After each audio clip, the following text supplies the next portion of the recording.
بسم اللہ الرحمن الرحیم۔ الحمدللہ رب العالمین، والصلاة والسلام علی سید الانبیاء والمرسلین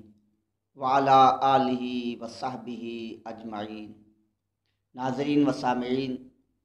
3 رمضان المبارک سیدہ طیبہ طاہرہ عابدہ زاہدہ سیدۃ نساء اہل الجنہ حضرت سیدہ فاطمہ الزہرا رضی اللہ تعالی عنہا آپ کا یوم وصال ہے، تو آپ کی بارگاہ میں کچھ نذرانہ عقیدت پیش کیا جائے گا۔ الحمدللہ ہمارا اہل سنت و جماعت کا یہ عقیدہ ہے کہ حضور نبی مکرم شفیع معظم نور مجسم صلی اللہ تعالی علیہ وسلم آپ کی نسبت سے اللہ تبارک و تعالیٰ نے سیدہ فاطمہ الزہرا رضی اللہ تعالیٰ عنہا کو وہ عظیم مقام عطا فرمایا کہ ہماری عقل و فہم سے وہ بالا تر ہے، مگر مولوی اسماعیل دہلوی کا عقیدہ اس کے برعکس ہے۔ وہ اپنی مشہور کتاب تقویۃ الایمان کے صفحہ نمبر 54 پر اور صفحہ نمبر 55 پر وہ یہ لکھتا ہے، بخاری اور مسلم کی متفقن علیہ روایت ذکر کرتا ہے، جس میں یہ بیان کیا گیا کہ جب آیہ مبارکہ نازل ہوئی، وَأَنذِرْ عَشِيرَتَكَ الْأَقْرَبِينَ، اے محبوب صلی اللہ علیہ وسلم آپ اپنے رشتہ داروں کو ڈر سنائیے، اللہ کے عذاب سے ڈرائیے۔ تو نبی مکرم صلی اللہ علیہ وسلم نے اپنے تمام قرابت داروں کو عام و خاص سب کو اکٹھا کیا، انہیں پکارا، یا بنی کعب ابن لوئی انقذوا انفسکم من النار فانی لا املک لکم من اللہ شیئا، یا فرمایا فانی لا اغنی عنکم من اللہ شیئا، اے بنو بن کعب بن لوئی اپنے آپ کو جہنم کی آگ سے بچا لو، کیونکہ اللہ کے مقابلے میں تمہارے لیے کسی چیز کا مالک نہیں، اللہ کے مقابلہ میں تمہیں کسی چیز کا فائدہ نہیں دے سکتا۔ اسی طرح نبی مکرم صلی اللہ علیہ وسلم نے بنو مرہ بن کعب، بنو عبد شمس، بنو عبد مناف، بنو ہاشم، بنو عبد المطلب سب کو پکارا اور سب کو یہی کلمات ارشاد فرمائے، اور اپنی شہزادی سیدہ فاطمہ الزہرا رضی اللہ تعالی عنہا کو بھی آپ نے مخاطب کیا اور فرمایا، یا فاطمہ انقذی نفسک من النار سلینی ما شئت من مالی فانی لا اغنی عنک من اللہ شیئا، اے میری شہزادی، اے فاطمہ اپنے آپ کو جہنم کی آگ سے بچا لو، میرے مال سے جو چاہتی ہو مانگ لو، لیکن اللہ کے مقابلہ میں تمہیں کسی چیز کا فائدہ نہیں پہنچا سکتا۔ تو یہ حدیث پاک ذکر کر کے اسماعیل دہلوی نے تقویۃ الایمان میں اس سے یہ نتیجہ نکالا اور اس نے یہ لکھا کہ انہوں نے یعنی نبی پاک صلی اللہ علیہ وسلم نے سب کو اپنی بیٹی تک کو کھول کر سنا دیا کہ قرابت کا حق ادا کرنا اسی چیز میں ہو سکتا ہے کہ اپنے اختیار میں ہو، میرا مال موجود ہے، اس میں مجھ کو کچھ بخل نہیں، اور اللہ کے ہاں معاملہ میرے اختیار سے باہر ہے، وہاں میں کسی کی حمایت نہیں کر سکتا اور کسی کا وکیل نہیں بن سکتا، سو وہاں کا معاملہ ہر کوئی اپنا درست کرے اور دوزخ سے بچنے کی تدبیر کرے۔ اس حدیث سے معلوم ہوا کہ قرابت کسی بزرگ کی اللہ کے ہاں کچھ کام نہیں آتی۔ یہ اسماعیل دہلوی نے تقویۃ الایمان میں اس حدیث کے بعد یہ نتیجہ نکال کر لکھا۔ صاحب تقویۃ الایمان نے اپنی عادت کے مطابق وہ روایت ذکر نہیں کی جس میں بعد میں وہ الفاظ مذکور ہیں جس سے مسئلہ واضح ہوتا ہے، جس سے شان مصطفیٰ صلی اللہ علیہ وسلم واضح ہوتی ہے، اور جس سے یہ معلوم ہوتا ہے کہ رسول اللہ صلی اللہ علیہ وسلم کی نسبی قرابت کا کتنا عظیم فائدہ ہوگا۔ آئیے ذرا صحیح مسلم سے وہ کلمات نبویہ آپ بھی ملاحظہ فرمائیں۔ صحیح مسلم کتاب الایمان باب فی قولہ تعالی وانذر عشیرتک الاقربین، رقم الحدیث 348۔ سیدنا ابو ہریرہ رضی اللہ تعالیٰ عنہ آپ راوی ہیں، فرمایا کہ دعا رسول اللہ صلی اللہ علیہ وسلم قریشا فاجتمعوا فعما وخصا، فرمایا کہ رسول اللہ صلی اللہ علیہ وسلم نے تمام قریش کو بلایا، سب عوام و خواص جمع ہو گئے، اکٹھے ہو گئے۔ فقال، نبی مکرم صلی اللہ علیہ وسلم نے ارشاد فرمایا، یا بنی کعب ابن لوئی انقذوا انفسکم من النار، یا بنی مرۃ ابن کعب انقذوا انفسکم من النار، یا بنی عبد شمس انقذوا انفسکم من النار، یا بنی عبد مناف انقذوا انفسکم من النار، یا بنی ہاشم انقذوا انفسکم من النار، یا بنی عبد المطلب انقذوا انفسکم من النار۔ نبی مکرم صلی اللہ علیہ وسلم نے ان سب کو مخاطب کر کے ارشاد فرمایا، انقذوا انفسکم من النار،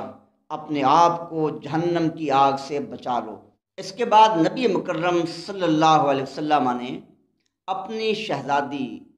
سیدہ فاطمہ الزہرا رضی اللہ تعالی عنہا ان کو مخاطب کیا، ارشاد فرمایا، یا فاطمہ انقذی نفسک من النار، اے فاطمہ اپنے آپ کو جہنم کی آگ سے بچا لو، فإنی لا املک لکم من اللہ شیئا، کیونکہ اللہ کے مقابلہ میں تمہارے لیے کسی چیز کا مالک نہیں۔ تو یہاں تک حدیث پاک میں نبی مکرم شفیع معظم سید دو عالم صلی اللہ علیہ وسلم نے اپنے قرابت داروں کو، اپنے رشتہ داروں کو اور سیدہ فاطمہ الزہرا رضی اللہ تعالی عنہا کو جو فرمایا، انی لا اغنی عنکم من اللہ شیئا، انی لا املک لکم من اللہ شیئا، کہ اللہ کے مقابلہ میں تمہارے لیے کسی چیز کا مالک نہیں، اللہ کے مقابلہ میں تمہیں کسی چیز کا فائدہ نفع نہیں پہنچا سکتا۔ نبی مکرم صلی اللہ علیہ وسلم کا یہ ارشاد بالکل ہمارے عقیدہ کے مطابق اور موافق ہے۔ الحمدللہ ہم اہل سنت و جماعت کا عقیدہ یہی ہے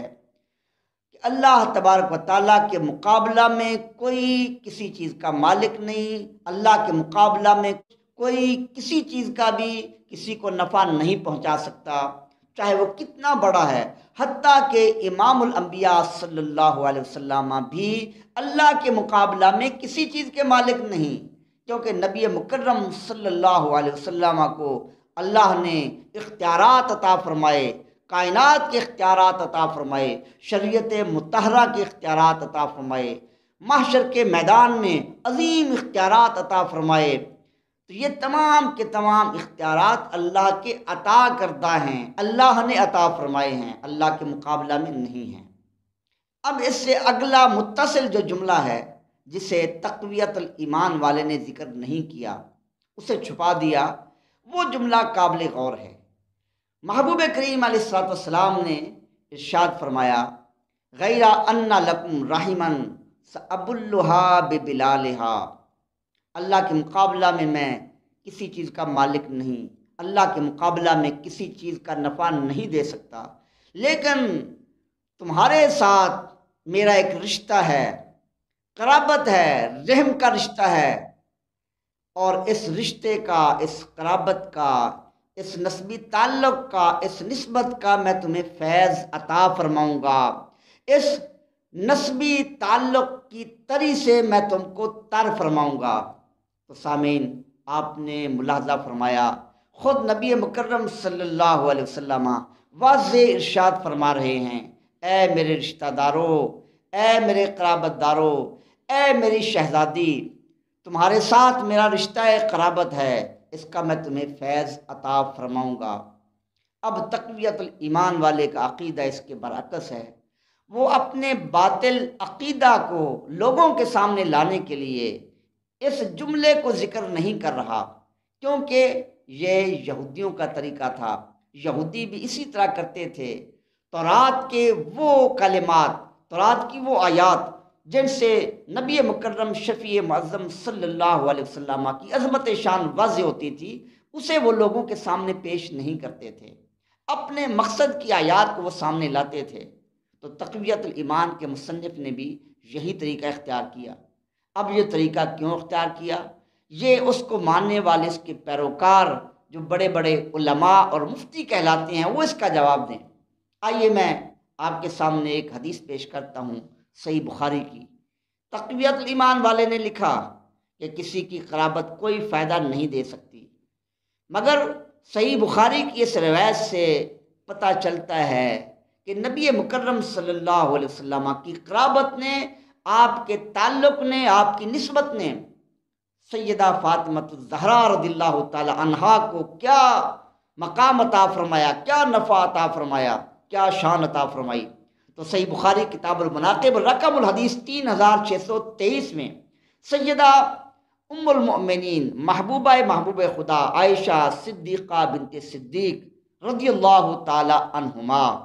آپ ارشاد فرماتی ہیں، فرمایا اقبلت فاطمہ تمشی کأنہ مشیتہا مشی النبی صلی اللہ تعالی علیہ وسلم۔ فرمایا کہ نبی مکرم صلی اللہ علیہ وسلم کی شہزادی سیدہ فاطمہ الزہرا رضی اللہ تعالیٰ عنہ آپ کی بارگاہ میں چلتے ہوئے حاضر ہوئیں۔ وہ یوں چل رہی تھیں جیسے نبی مکرم صلی اللہ علیہ وسلم چلتے ہوں، ان کی چال نبی مکرم صلی اللہ علیہ وسلم کی چال کے مشابہ تھی۔ فقال النبی صلی اللہ علیہ وسلم مرحبا بابنتی، نبی مکرم شفیع معظم صلی اللہ علیہ وسلم نے اپنی شہزادی کو دیکھا، فرمایا کہ میری شہزادی کو، میری بیٹی کو خوش آمدید، مرحبا۔ ثم اجلسها عن یمینہ او عن شمالہ، پھر نبی مکرم صلی اللہ علیہ وسلم نے اپنی شہزادی کو اپنی دائیں جانب بٹھایا یا اپنی بائیں جانب بٹھایا۔ اس کے بعد فرمایا ثم اسر الیہا حدیثا فبکت، نبی مکرم صلی اللہ علیہ وسلم نے اپنی شہزادی کے کان میں کوئی بات کہی، سرگوشی فرمائی، شہزادی رونے لگی۔ دیکھیے کتنا مقام ہے سیدہ فاطمہ الزہرا رضی اللہ تعالیٰ عنہا کا۔ نبی مکرم علیہ الصلوۃ والسلام کی ازواج مطہرات آپ کی بارگاہ میں حاضر ہیں، حتیٰ کہ محبوب خدا سیدہ عائشہ صدیقہ رضی اللہ تعالیٰ عنہا وہ بھی حاضر ہیں۔ محبوب کریم صلی اللہ علیہ وسلم نے ان کی موجودگی میں سیدہ فاطمہ الزہرا رضی اللہ تعالی عنہا کو، اپنی شہزادی کو، اپنی بیٹی کو راز کی بات کے لیے خاص فرمایا۔ اس سے پتہ چلتا ہے کہ نبی مکرم صلی اللہ علیہ وسلم کی بارگاہ اقدس میں، آپ کی بارگاہ میں سیدہ کا مقام کیا تھا، سیدہ کی شان کیا تھی، آپ کے قلب اقدس میں سیدہ فاطمہ الزہرا رضی اللہ تعالی عنہا کی محبت کا مقام کس قدر تھا۔ سیدہ عائشہ صدیقہ رضی اللہ تعالی عنہا فرماتی ہیں فقلت لها لم تبکین، میں نے فاطمہ الزہرا سے یہ کہا کہ تم رو کیوں رہی ہو، کیا وجہ ہے؟ ثم اصر الیہا حدیثا فضحکت، نبی مکرم صلی اللہ علیہ وسلم نے دوبارہ سیدہ فاطمہ الزہرا رضی اللہ تعالی عنہا سے راز کی بات کہی، آپ ہنس پڑی، مسکرا پڑی۔ سیدہ عائشہ صدیقہ رضی اللہ تعالی عنہا فرماتی ہیں فقلت ما رأیت کالیوم فرحا اقرب من حزن، فرمایا کہ میں نے کہا کہ آج کی طرح میں نے دن نہیں دیکھا کہ جس میں خوشی غم کے اتنی زیادہ قریب آ گئی ہو، خوشی اور غم قریب قریب آ گئے ہوں۔ فسألتها عما قال، میں نے حضرت فاطمہ الزہرا رضی اللہ تعالی عنہا سے پوچھا، آپ بتائیں نبی مکرم صلی اللہ علیہ وسلم نے آپ سے کیا ارشاد فرمایا؟ فقالت ما کنت لافشی سر رسول اللہ صلی اللہ علیہ وسلم، سیدہ فاطمہ الزہرا رضی اللہ تعالی عنہا نے فرمایا کہ میں نبی مکرم صلی اللہ علیہ وسلم کا راز افشا نہیں کر سکتی، آپ کا بھید ظاہر نہیں کر سکتی۔ حتیٰ قبض النبی صلی اللہ علیہ وسلم فسألتها، تو سیدہ فرماتی ہیں کہ نبی مکرم صلی اللہ علیہ وسلم کا وصال اقدس ہو گیا، اس کے بعد میں نے سیدہ فاطمہ الزہرا رضی اللہ تعالیٰ عنہا سے پوچھا کہ اب آپ بتائیں کہ نبی پاک صلی اللہ علیہ وسلم نے آپ سے کیا سرگوشی کی تھی، کیا راز کی بات کی تھی؟ تو سیدہ فاطمہ الزہرا رضی اللہ تعالیٰ عنہا انہوں نے فرمایا کہ پہلی بار نبی مکرم صلی اللہ علیہ وسلم نے میرے کان میں یہ بات کی، ان جبریل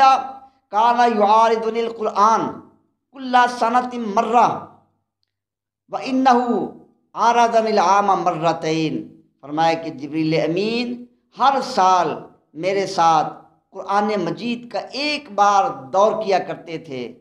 اس سال انہوں نے قرآن پاک کا 2 مرتبہ دور کیا ہے۔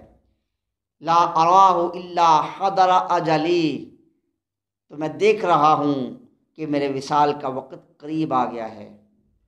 وَإِنَّكَ أَوَّلُ أَهْلِ بَيْتِي لِحَاقًا بِي، اور سب سے پہلے میرے اہل بیت میں سے تم میرے ساتھ آ کر ملو گی۔ تو سیدہ فاطمہ الزہرا رضی اللہ تعالیٰ عنہا فرماتی ہیں جب میں نے نبی مکرم صلی اللہ علیہ وسلم کے وصال اقدس کی بات سنی فبکیت، تو میں رو پڑی۔ تو پھر نبی مکرم صلی اللہ علیہ وسلم نے دوبارہ ارشاد فرمایا فقال اما ترضین ان تکونی سیدۃ نساء اہل الجنہ اور نساء المؤمنین۔